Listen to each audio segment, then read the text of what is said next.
Hey guys, for this week's combination we're going to be doing jump squats, elbow plank hold, and jumping jacks.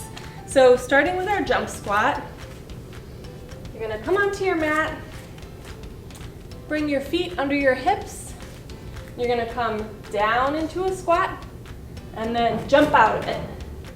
Down into a squat, jump out of it. One more, down into a squat, jump out of it.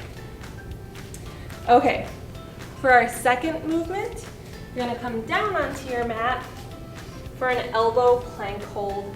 So for an elbow plank hold, you can bring your hands together, elbows under your shoulders, feet back on your toes, and try to hold here.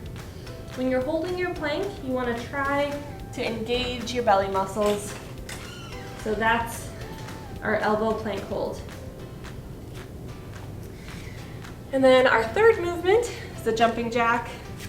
So feet together here. You're going to jump your feet out and bring your hands up.